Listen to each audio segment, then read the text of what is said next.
Shut up and sit down.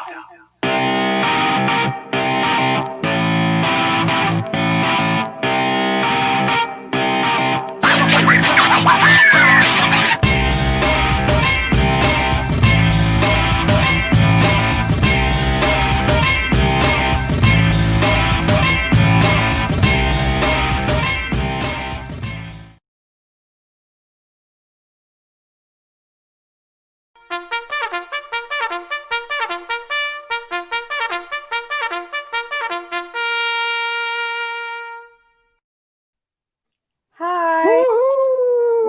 Hello. What an intro. I love that.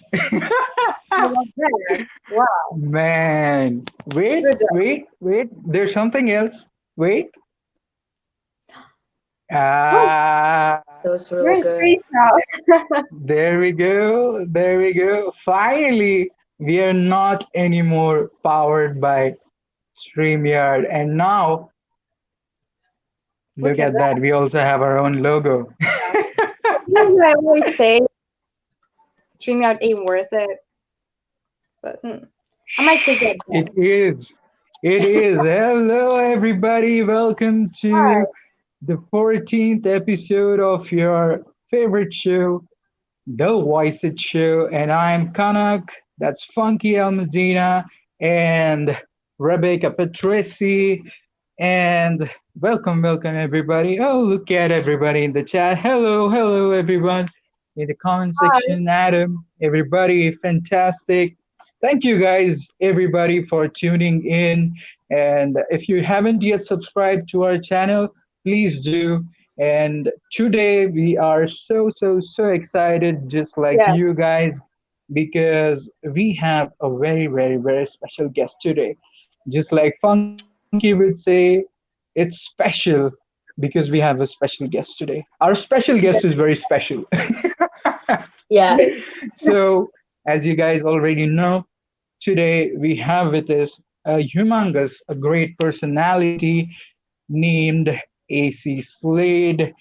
He has played with legendary bands like Murder Dolls, Dope, Venus the 13, Joan Jett and Blackhearts, and he has been the frontman of Acey Slade and the Dark Party. And he has not only played guitars and bass, he has also worked as a writer, as a producer with many legendary personalities. And he is not only that, he is also the CEO and owner of the Catfight Coffee. So everybody, without any further ado, let's welcome our special guest, Mr. Acey Slade. There Hello. he is. Yay. Hey everybody, Welcome, Macy.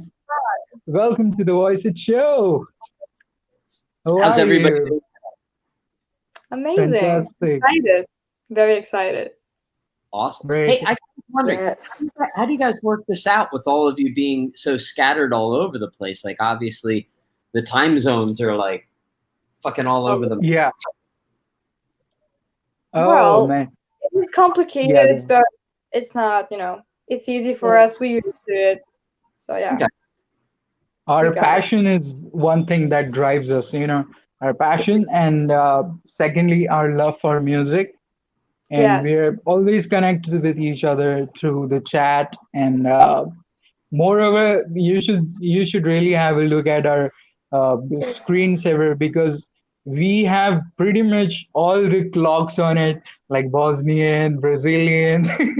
So, Yeah. sometimes I jokingly say, they say respect time, and then I look at my phone screen, okay, but which time? Yeah. Yeah. What time is it where everybody's at right now? Okay, so Um, for me, it's 9:40 p.m. right now. Very yeah, good. Yeah. and it's 6 p.m. in Bosnia. Okay. Becca? I am from Brazil. It's a city on the middle. No, It's called Goiânia. What time? It's 1:10 p.m. p.m. Oh, okay. afternoon. Ooh. Rebecca, Hold it. Yeah. in the same time zone I am, almost. Oh. Yeah, Wow. and AC is joining us from New York, everyone. Hmm. Yeah. Welcome, New Yeah. York. Yeah, Also, so there's all something of us are interesting. from Um. 4 parts of the world. I'm trying to put up a comment. Love AC's name, that's true. Everybody's saying hi. Started my morning with Catfight Coffee. See? Everybody loves Catfight Coffee. Yeah. Fantastic. Cool. Yeah, he's wearing a Yeah. Catfight t-shirt too. That's so awesome.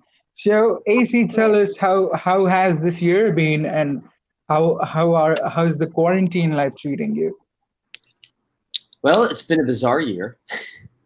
Yeah. Um, True. it's. I mean, I feel like at this point, the only the only thing that we can do is look at the good that can come from something like this, which isn't to you know not pay honor to the bad that's happened. Obviously, people have lost their lives, they've lost their jobs, they've lost everything. But at this point, it doesn't really look like things are going to get much better anytime soon. So, with that being the case, I think we have to look at the positives. And otherwise, if you let the negatives get in there, they're just going to drag you down, So, for me, the positives have been, starting Catfight Coffee. Right. When I decided to start Catfight, I was a little unsure of was it insensitive to start a company at a time when the world is in a lot of turmoil, and I realized I wasn't going to be doing any touring, and I realized, well, what people need in times like this, excuse me, is some sort of you need to feel normal. And one of the things that makes us feel normal is coffee. It's the cornerstone of our routine. And, also with Catfight, we're very inclusive with everybody who, I don't even care if you're a customer. I want you to be part of our crew. We call it the Catfight crew. And it's like, hey, if you can't, let's say you live overseas and you can't afford the shipping for Catfight right now, that's all right. Come join our live stream. Come join our Instagram. Come join all those things. Yeah. And eventually, when things turn around, hopefully that'll change. So yeah. So the good thing has been starting Catfight. I feel like when in Murder Dolls and in Dope, I was always a very personable personality within the band. I was always really well connected with the fans. But when I started playing with Joan Jett, they were very big on mystique, which I totally get, I totally understand. Like, it's a bad example and there's nothing wrong with it. But sometimes when I see someone like Marilyn Manson tweeting or Instagramming, like I don't want to see Marilyn Manson like this, with his phone and a pizza. True. You know what I'm saying? And so I totally get that. And the Blackheart camp was very much that way. And while I played with her for 5 years, I really took a break from, not took a break, it was very frowned upon to be personable in that organization. And that was my job, and I respect that. But I got away from that. And it was something I always really enjoyed. And you can't help but be influenced by someone like Joan. And I respected her way of doing things, and I was trying to do things her way because it worked for her. And through COVID, I've come to find out that doesn't work for me. I like people. I like hanging out with my fans. I don't even like using the word fans, but I like it. I love it, and I kind of feel like I'm finding myself again in a weird way. So that's the good thing. The bad thing is I'm not reading enough books. So there. That's true. And Catfight Coffee is, so dynamic nowadays. And it's not only the coffee, even the catchphrase or the tagline. It's so awesome, louder, faster, and fresher. And if you guys follow Instagram of Catfight Coffee, there's tons of interesting videos of the coffee making, and Yeah. AC himself sometimes delivers the packages to his fans or the clients, so as to say. It's I believe it's so special for the clients as well. And nowadays there's something going on as a contest kind of thing where they have to buy a lottery ticket, and then they're gonna get something, a T-shirt or something. Can you tell us about that? Yeah, sure. So, Yeah. So when we started the company, I had a hearse, which, if you guys aren't familiar in your countries, it's a beautiful car, you know. So my idea was to do two things: to use it A, as a company car, and B, to use it to start a YouTube channel. Because I realized very quickly, like, just I would be like, it was an older car, and with older cars, you need to drive them like at least once a week. So I bought this thing. I'd be like, all right, well, it's time to drive it. I need to go get some groceries. Let me go drive the hearse to the grocery store. And it would fucking freak people out. People would be like, and it would be every reaction from like mothers like hiding their children, like, no, stay away from my children. Whoa. To like, little old men would look over at me driving this black hearse, and they would go like, and I'd be like, yeah, all right. Cool. The reactions from people were just across the spectrum, and I realized that there, and you know, right now the best commodity that you can have is people's attention, and I found that when I drove that hearse, I had people's attention, so it's a commodity. And so the car at the engine ended up blowing, and while Catfight Coffee is doing great, we kind of can't dole out the money for a hearse right now. Like, we just kind of, as a company, we can't justify it. And so I was like, well, let's do this thing on the side. I've got one of my basses that I used to play with Joan. It's a custom shop, one-of-a-kind bass. I was like, what I could do is I could sell it. There we go. You got it. Man, you guys are so on point. This is awesome. Yeah. And I could sell it. Or what about somebody who kind of can't afford the bass because things suck right now, because things are tight right now, and everybody's concerned about money. I was like, what if I do this? What if I offer everybody a T-shirt? You get a T-shirt, a bumper sticker, and a signed card from me. Yeah. If you buy one lottery ticket for $50, you get a lottery ticket to win this bass. Now, if you buy 5 tickets, you get a chance to win a hat. You get a video shout out, you get more things, so you get more perks. And then if you buy 10, you get even more stuff. And so it increases the amount of money that we're bringing in, and you don't have to be rich to possibly get this instrument. So. Wow. Definitely. That's so awesome. Yeah. And you, fantastic. Awesome. Yeah. Yeah. And I guess Funky had some Catfight Coffee questions, and then I'm gonna move towards some guitar questions. Funky, go ahead. Yeah, I pretty much wanted to ask, like, how did the idea, you know, how maybe like in a band, for example, each member comes up with, you know, designs for like vinyls or merch. Like, you come up with coffee, and like, how did that idea come from to, you know, like, find coffee, come up with that? Well, because, you know, music is my first passion, obviously. But they haven't figured out a way to do free digital downloads of coffee yet. That's true. How did you come up with the name Catfight Coffee? You know what? My wife and I came up with it. We were driving to a photography exhibition I was doing, and we were on our way to the gallery. We're like, what are we going to call this thing? And she came up with a really smart idea. She was like, all right, well, let's just come up with one column that's a bunch of words that we like, and then we'll just try to like piece the words together.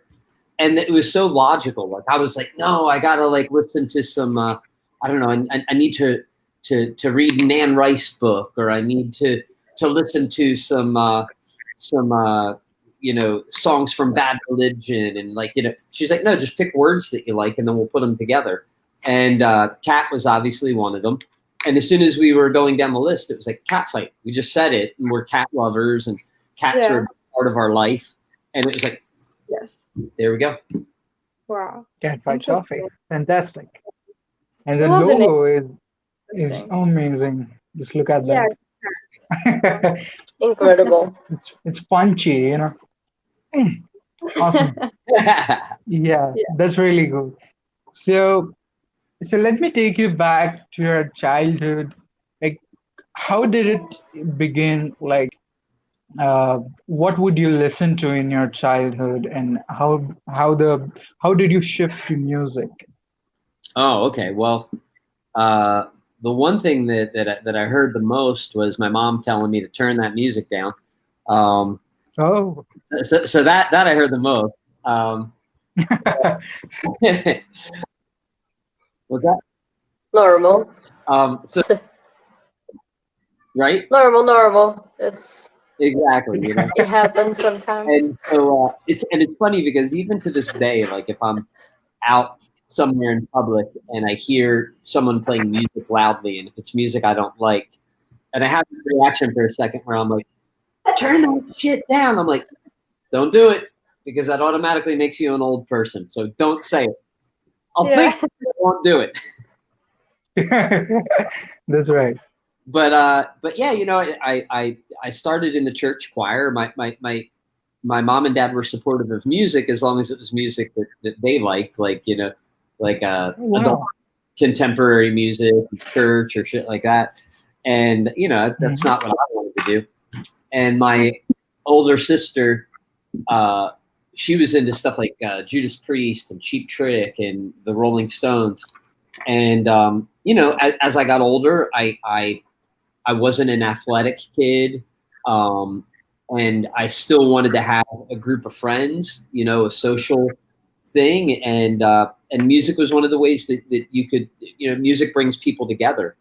And so, yeah, it was more about being social, and the passion was always there already.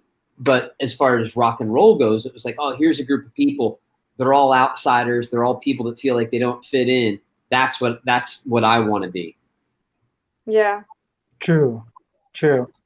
And also there's one thing that very less people know is that you're a huge Motown fan. Huge. And you listen to Motown a lot. And so what are the other bands that you listen to, but people don't know that you listen to, or quite unexpected to be on your playlist? The Temptations are probably one of my favorite groups ever. Oh, wow. Yeah, oh man, I'll listen to the Temptations all day long. Eddie Kendrick just has such a great voice, and you know, I kind of have Joan to thank for that, because when I got the gig playing for Joan Jett, the bass players that they used, the session bass players, were really good bass players, and playing bass and some heavy metal stuff, a lot of times the bass just kind of follows what the guitar is doing, and when I started playing for Joan, it's kind of doing a thing, you know, and it's walking bass lines like that. So one thing you're really lucky about with electric bass is that, you know, they only invented the P bass, the Fender electric bass guitar, you know, what was it, in the 50s or 60s. So it's a relatively new instrument. So the first thing I did was I went back to James Jamerson, who played on all that Motown stuff. He was one of the first electric bass guitar players out there. And, you know, there's a lot of similarities between Motown and punk rock. You know, it's about a message. It's not about a crazy guitar solo or a crazy drum solo. It's about a vocal melody, a key, a tempo, and a message. And so I think it's very much like punk rock. So, yeah. That's right. Yeah. Awesome. And since you're talking about guitars, you used to play, you're a Gibson guy, and then you shifted to ESP. How did that transition happen? I was in Japan playing a show, and I was playing Gibson Firebirds, and my rep at Gibson had been fired, and there was a lot of changeover within Gibson at that time. And anyway, no, go ahead. Yeah. anyway, I had a Gibson Firebird that I loved. I played that in the White Wedding video, and then I played it on tour with Amen. And I was in Japan, but the guitar was just basically falling apart in my hands. And an ESP was there and said, "Hey, Acey, what would it do to get you to switch over to ESP?" And I was like, "Well, you guys used to make a Firebird-shaped guitar, but you don't make it anymore." I was like, "That's the only thing that you guys make that I would even consider playing." They said, "All right, give me an hour." Came back in an hour. They had one. It was an amazing guitar. And so and so I started playing it, and so I played ESP for a long time, but you know, eventually, you know, kind of what happens a lot of times with these companies is that your rep leaves, or you know, something kind of happens, and I never play an instrument that I don't like and love. You know what I mean? And and so now I kind of feel like I'm in a fortunate place. You know, it's interesting with endorsements. A lot of times, you know, you're on tour and you're doing a job, right? And for that job, you need tools, right? And a lot of times you need like 4 of them. It's like no different than being a carpenter or being even a computer programmer. Like you've got to have a couple of computers, you've got to have a couple of hard drives, you've got to, because that's what you do for work, right? So a lot of times when you're starting out, you'll end up going with the companies that are going to kind of give you the most free stuff, because let's face it, who doesn't like the idea of somebody sending you a bunch of free guitars and free basses and stuff like that? But I was told early on by the guitar player from Sugar Ray, he said, always play the instruments that you like, because you're always going to look down at that headstock. And he's right. Like I remember I was playing Schecter guitars at one point, and I was like, well, I want a Les Paul shaped guitar.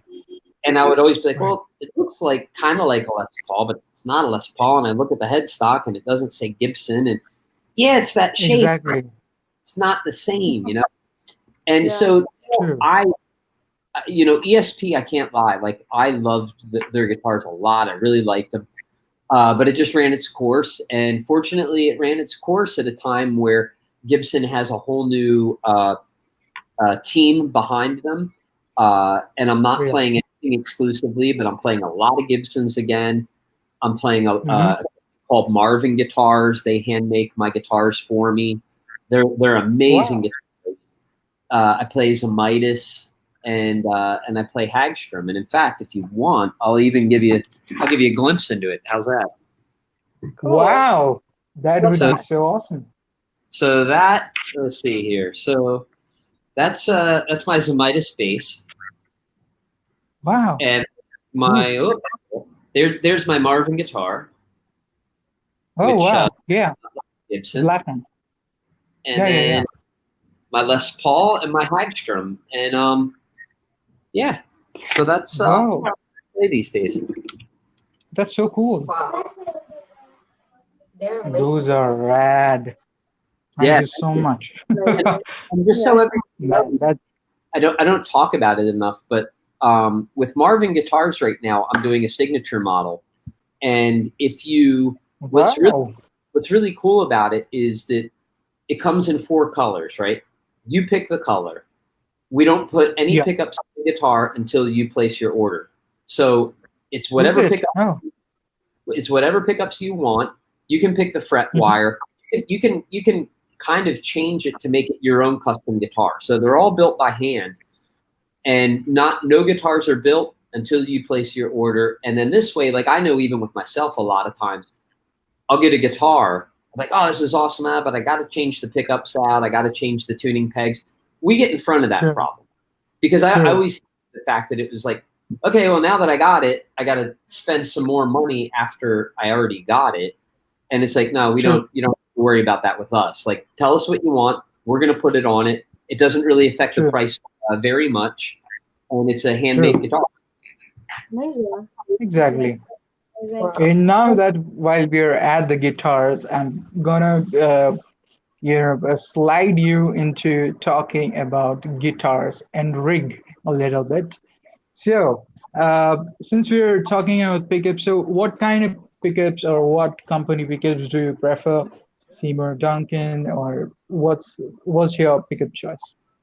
I've been with Seymour Duncan forever and ever. Oh, wow. I love everything that they do. I feel like, it can be a little bit of a balance. If you're with a company that's too big, a lot of times you don't really matter to them in a way, because it's like, unless your last name is Grohl or Wild, it's like you're kind of down there. Seymour always feel like family. Anything I've ever needed, in fact, that Hagstrom guitar, I wanted a Gretsch style pickup in it, and they're like, well, we don't really make one, and I'm like, yeah, but I've seen you make them. And they're like, yeah, but it's not in the line, and I'm like, yeah, but and we went back and forth, and eventually, like, all right, we're just going to build you a Gretsch pickup, and Seymour himself actually made it for me, so that's pretty cool, Wow. Yeah. So fantastic. Yeah. And So, what string? Just a moment, okay. So, and what strings do you use? Ernie Ball. What gauge and Ernie Ball and what gauge? I've been switching back and forth. I was using the I believe it's the Super Slinkies, which is the 9 to 46. 9 to 42. 9 to 42. Okay. And what I have always done, I've always switched my low E string to a 50. My logic is, like, if I'm playing really hard, that's the first string I'm kind of hitting. So I want that one to be a little bit thicker. And then that way, too, if I'm doing some drop tuning, it's in the ballpark. I switched to pens for a little bit, just because I was reading a little bit about how some people say it's better for tone. But, what band was it I was reading about the other day? Social Distortion, they tune up to F. Yeah. And they've got great tone, and so they're using 8s and 9s. And, obviously, Korn are tuned to whatever the hell Korn is tuned to, and they've got great tone. So I played around. I experimented with that because I basically used the same gauge for a very long time. Like, let me try something new. I didn't like it. I'm going back to the 9s with the 50 on the bottom. Awesome. Oh yeah, that's true. So, and pick wise, what gauge do you use, and what company picks do you use? They're heavies, and I use Grover Allman, and that's another company that. Oh yeah. Man, I've been with them a really long time. Wow. I guess Nita Strauss uses Grover Allman. That's awesome. Yeah. And what is your tunings on different songs and different guitars, or is there any specific or favorite where you always are in, like standard tuning or whatever tuning? I mean, pretty much my go-to is a half step down from standard. Oh, okay. Yeah, E-flat. but awesome. Yeah, exactly. But with Dope, what's really interesting is when I play with Dope, I finally figured out I have kind of a weird system. So back in the day, we used to have 4 different tunings. Okay, so this is like when we were talking about endorsements and stuff like that. We had 4 different tunings back in the day. That meant I had to take 8 basses on tour with me because I needed to have a backup for every one. Yeah, it was a pain in the fuck. I mean, at first it was like, yeah, look at all these things I have. And as I get older, I'm like, man, it's just stuff. I don't need more stuff than I need. So when I tour with Dope now, we still have 4 tunings, but I use a hip drop tuner, so I can go from D sharp or E flat down to C sharp, right? And then I use a Digitech drop tuner pedal to go to B. So we've got, it's been so long since I played it. Hold on just a second. Okay, cool.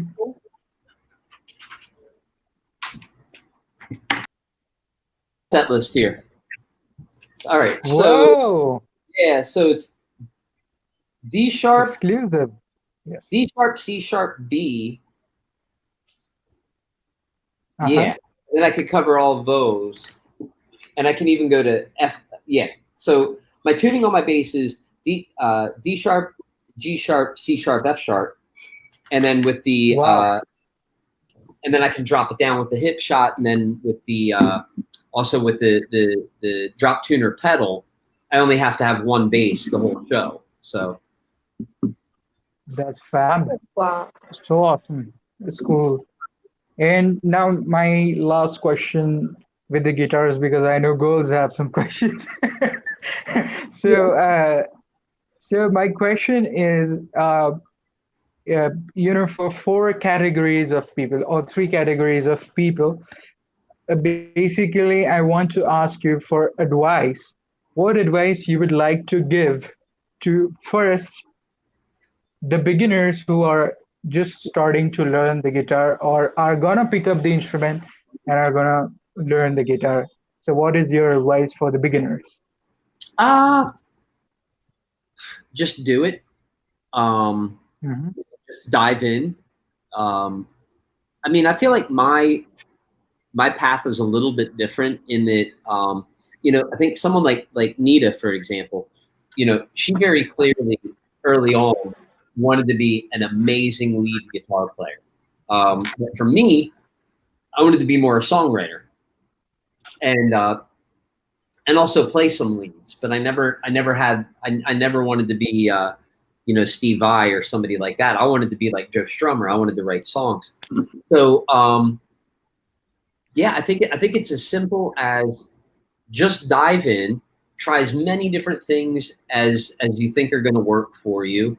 If you feel like you're going down a path that may not work for you, then skip it and go to something that does.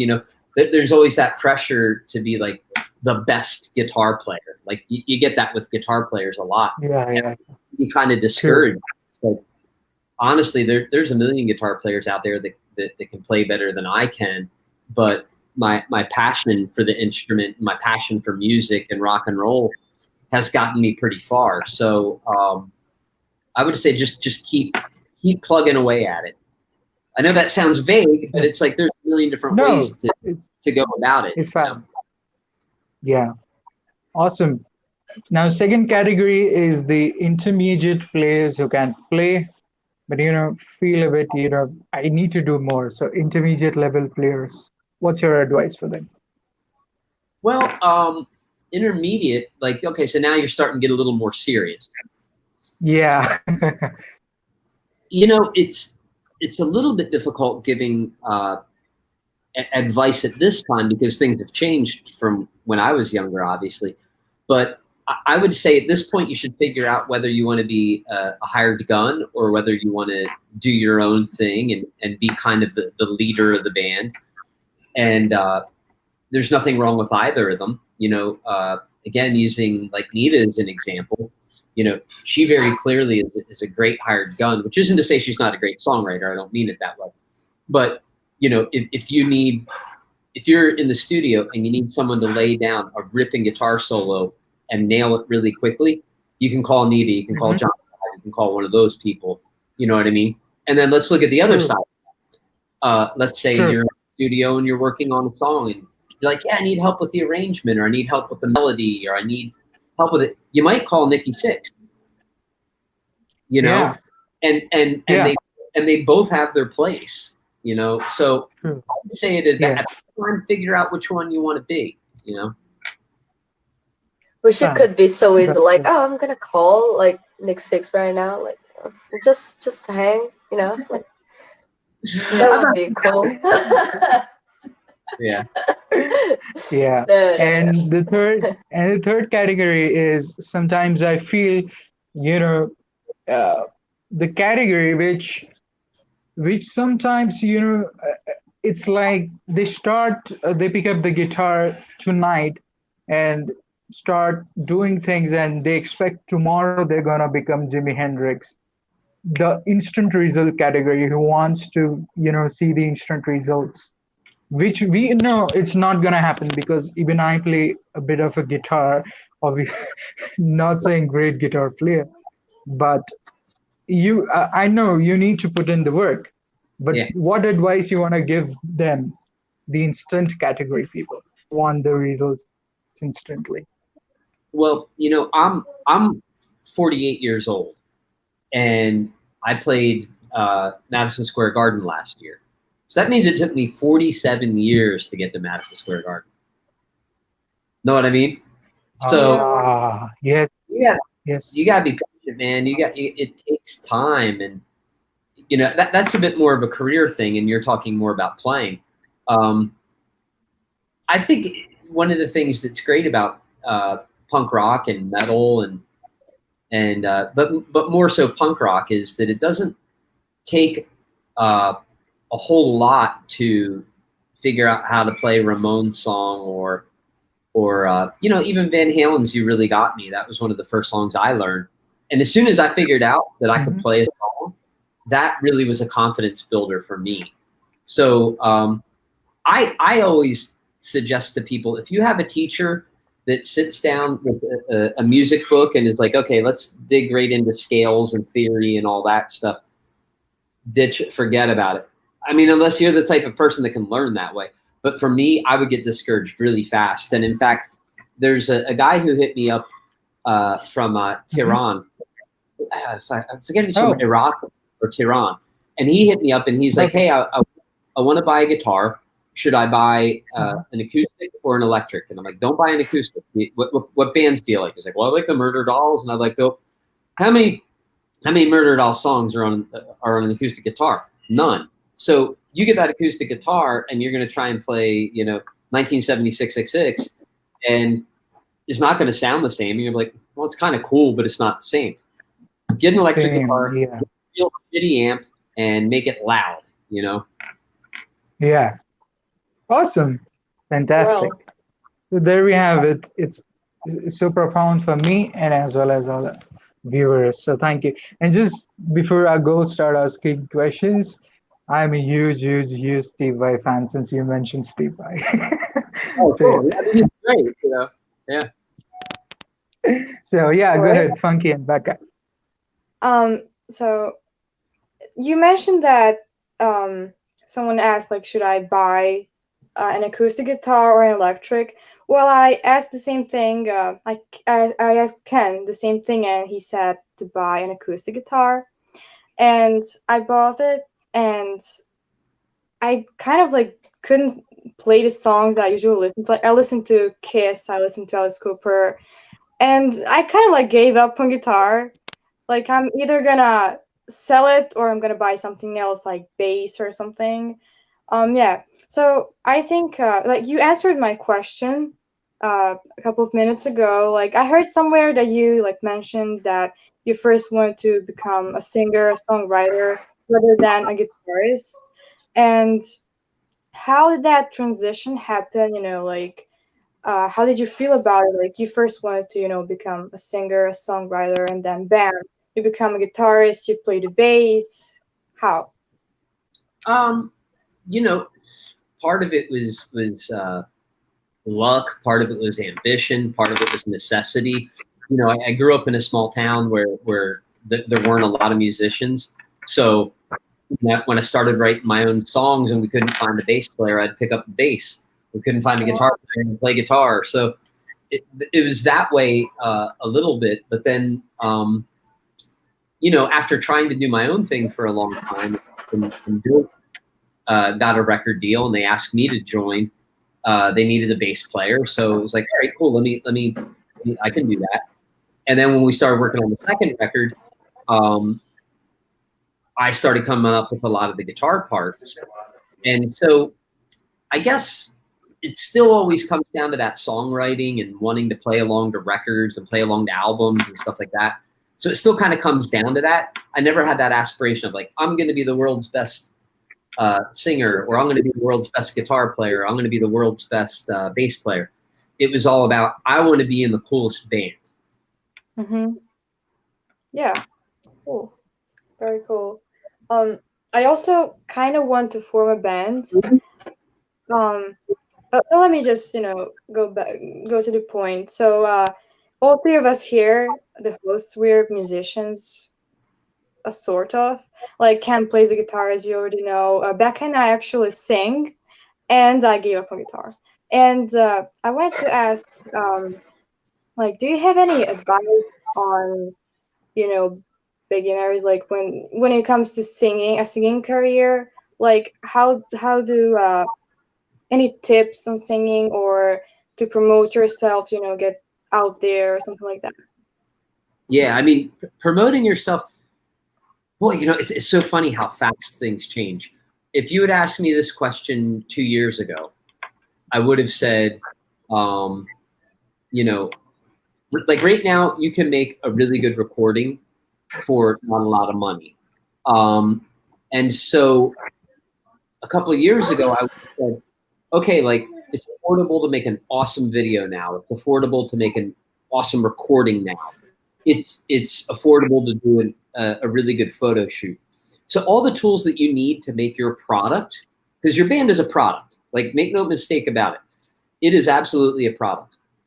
To make your product look legitimate, you could do that very easily, right? And I still do believe in that. I still feel like it's like nobody wants to hear like, hey, well, this is my shitty demo. And it's like, it's kind of good enough, like, but it gives you the idea. Nobody wants to hear that because they're like, okay, spend an extra $1,000 or whatever, make it sound right, And it's funny because on the flip side to it, that kind of makes it hard for someone like me, right? Like I'm somebody who does this professionally, right?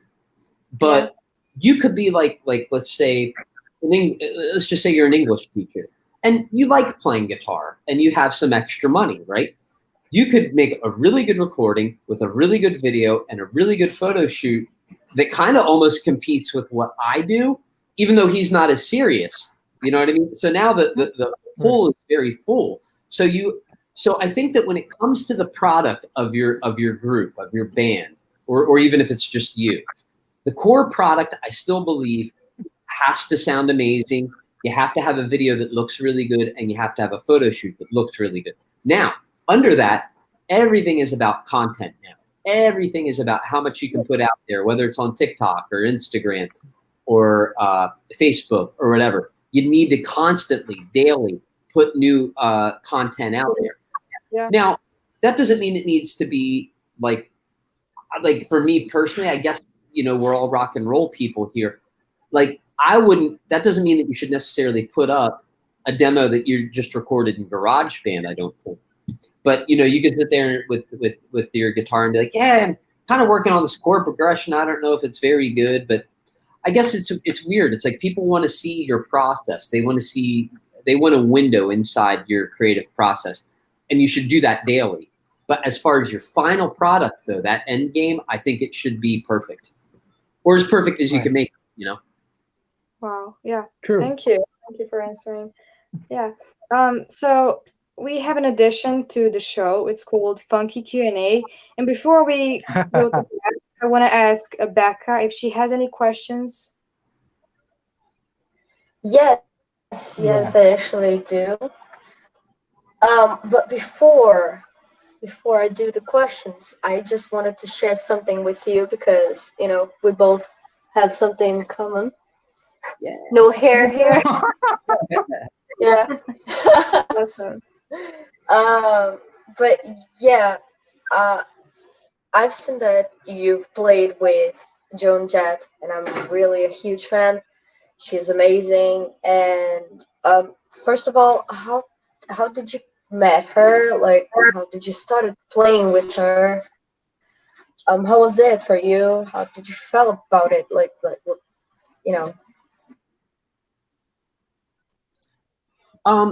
That I got to tell you, I'm usually a big believer that you create your luck, that you create your fortune, right? So, first opportunity I ever got was with Dope, and the reason why I got it was because I worked really hard to kind of be in the same circle as those guys, right? And with the Murder Dolls, it was a similar thing. I got that from the hard work that I did in Dope, right? And then and even with the Misfits, it was a similar thing. Like I worked hard to put myself in that position. But to be honest with you, with Joan, that came completely out of the blue. That was definitely one of those things where I actually had quit me. I had put together in my mind that maybe I'm going to quit playing music, or maybe I should stop. And I got a phone call from a friend of mine whose husband played in the band, and she said, "Hey, what are you doing?" I'm like, I'm at work right now. She's like, "All right, we'll go home tonight, learn 3 Joan Jett songs," or maybe it was 5. Learn 5 Joan Jett songs. Your audition's on Wednesday. If you nail it, next week you're leaving for Australia to go on tour, and you'll have the gig. I mean, that doesn't happen. I mean, usually they audition multiple people. They audition a lot of people. And in that situation, I wasn't looking for a gig. I thought everything was kind of, hey, man, I'd been able to go all around the world and play music for a living to hundreds of thousands of people. And at that time, work had dried up, and I was like, well, maybe it's time. Maybe it's time for me to get a real job and do that sort of thing. And I didn't have any inroads to the Joan Jett camp. I never in a million years thought that I would have that gig, and it fell into my lap. I got really lucky, I got very, very yeah, that doesn't happen every day, But it was a great experience. It made me a better bass player, made me a better musician, made me a better singer. I did a lot of backup vocals for Joan. It helped build my resume. In the end, groups tend to carry different personalities with them, and they're all very different. In the end, I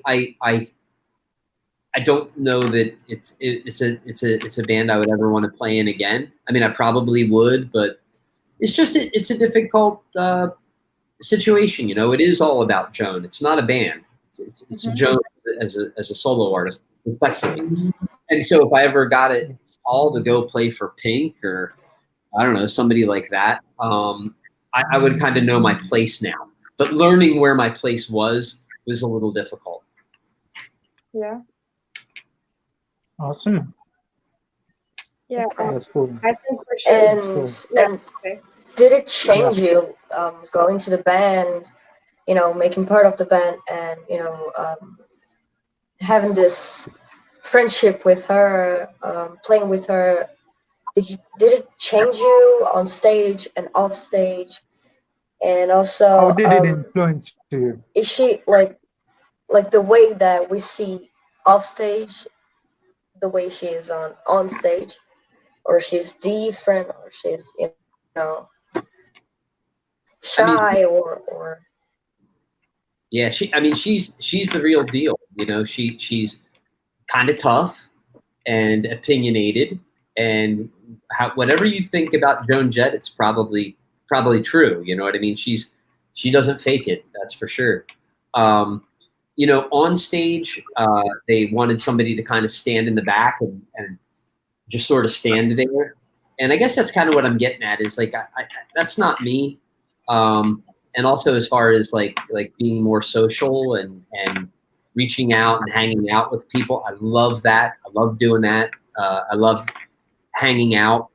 And so, I do feel like in a way, I learned a lot from that gig, and I'm very grateful from that gig. I also lost some parts of myself too, which I'm very glad are back now. Yeah. Awesome. Cool. Yeah. So now I think we should move on to some Q&A from our audience. We have some questions from Instagram. I hope that's okay, Acey. Is it fine? Mm-hmm. If we ask some questions from the audience? Yeah. So, so Chrissy Sticks asks, any plans for more solo music? Yeah, I'm actually working on that right now. It's probably going to be a 2-song, 7-inch maybe. I don't know, but I'm working on it now. Yeah. That's cool. Awesome. Next question is Galatix asks, what was your favorite Murder Doll song to play live? 1976-66. Absolutely. Fab. Second is David Amaya.Amaya69.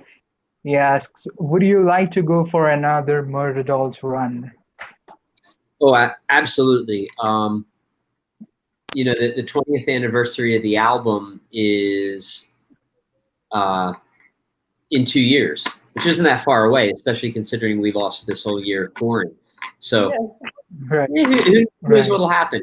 And when I say who knows what will happen, I really mean who knows. I haven't spoken to anybody about it or anything, but I would find it hard to believe if something wouldn't happen for the 20th anniversary. True.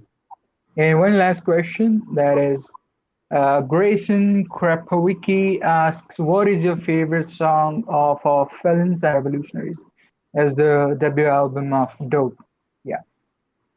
Either Sick, because I get to play a lot of bass in it, and it's kind of highlights the bass, you know, just starts off with that Kiss War Machine type intro. So I kind of get the spotlight there for a minute. So that, and you know, it might be a goofy cover, but I still love our cover of Spin Me Right Round. Right. Awesome. So there you go, guys. And we are also gonna, we have sent the link in the audience. Maybe some of them will come and say hi to you. So if that's okay. Absolutely. Yeah. And Funky, we do have a segment called as Funky Q&A, but we also have a lot of questions with us, and of course the Funky Q&A, but there has been a call for part 2. So I think we're gonna keep Funky Q&A and our questions for the part 2. So probably you're gonna have to come for the part 2. Is that okay? Yeah, absolutely. That would be a lot of fun. Amazing. Thank you. And we have with us Gorak. Hello.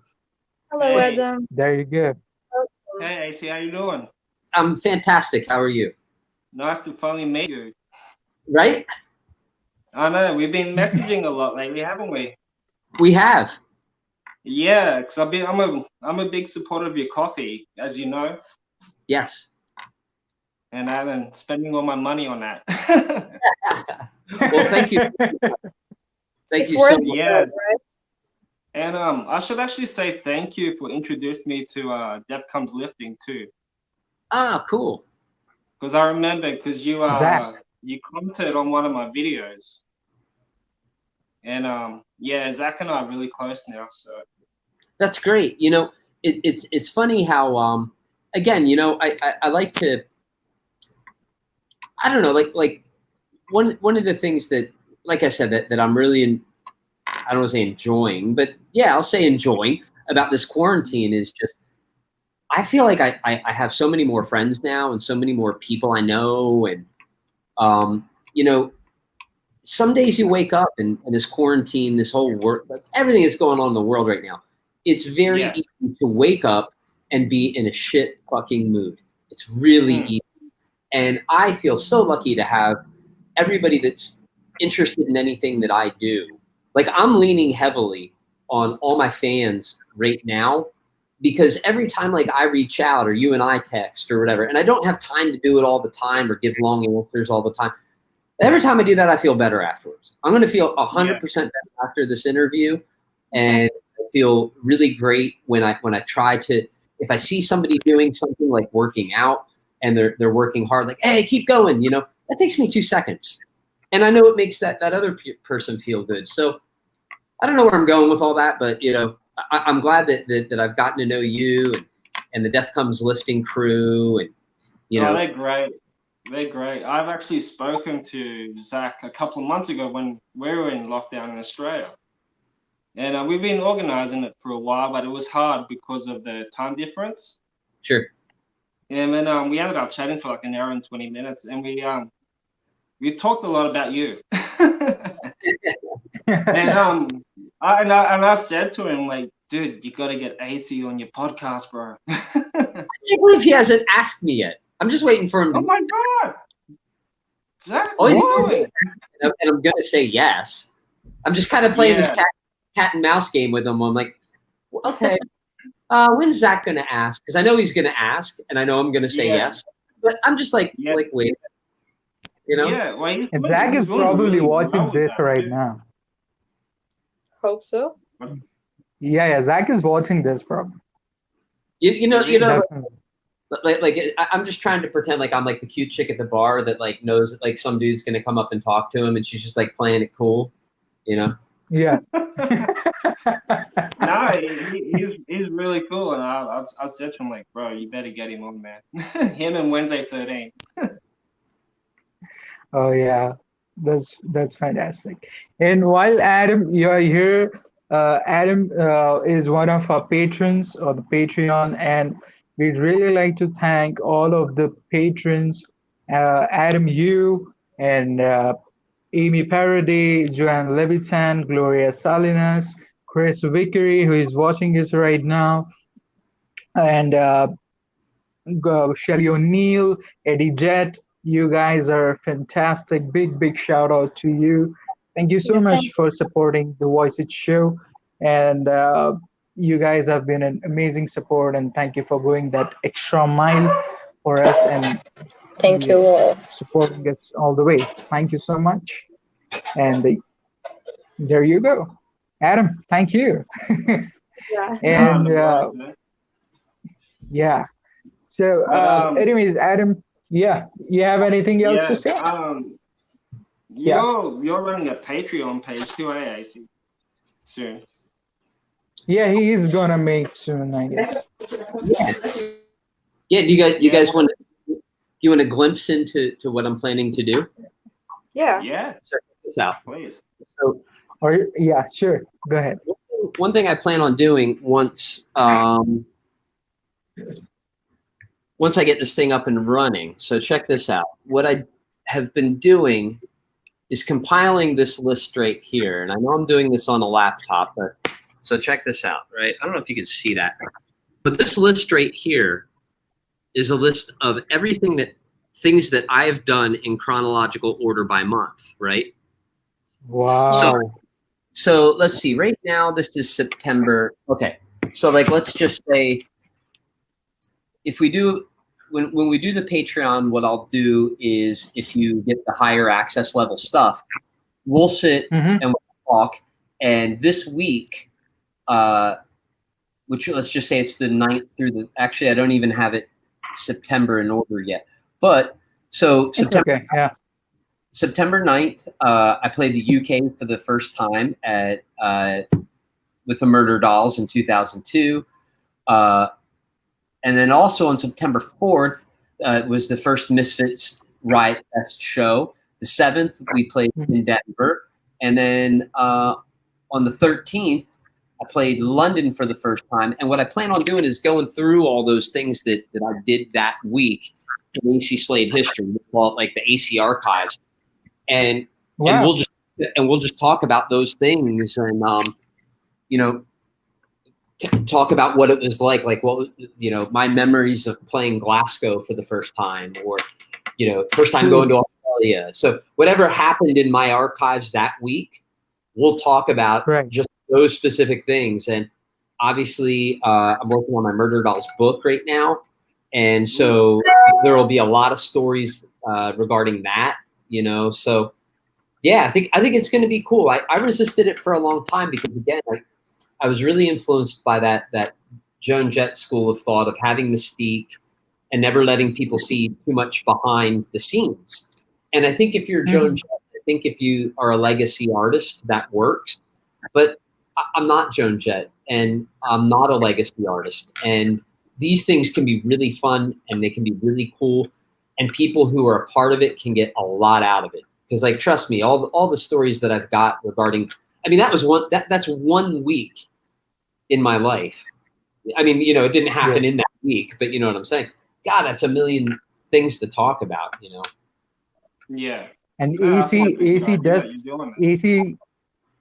does say that, but just to let you know, guys, he is a Rock and Roll Hall of Fame inductee. So Yeah, So that's another thing to add. he's being polite, but yes. Exactly. And September So 10th, first time on the VoiceIt show. We'll have to put that in the archives in the AC. yeah, that's true. And yeah, Wow. I can actually tick off my box of, chatting to you. Awesome. Yeah. Like, Well, again, one of the things that's been really awesome, the whole quarantine thing, is I feel like it used to be when you did press or interviews, which I would consider this to be part of, they were always really fucking boring. right. And, I feel like people are really coming up with cool angles for podcasts. So like Zach with Death Comes Lifting. That'll be a really fun podcast to do, because probably we'll talk about fitness more, Yeah.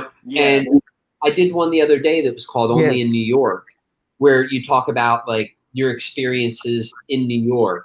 And this one having, 3 different hosts that come from such different backgrounds, but we all love music. Like, this is a really cool podcast. Ryan's podcast, two peers kind of talking about things on the level, It's really been exciting to see, Oh yeah, Yeah. definitely. Yeah. We were Exactly. very inspired by Ryan's podcast and fantastic. So yes, that's one of the.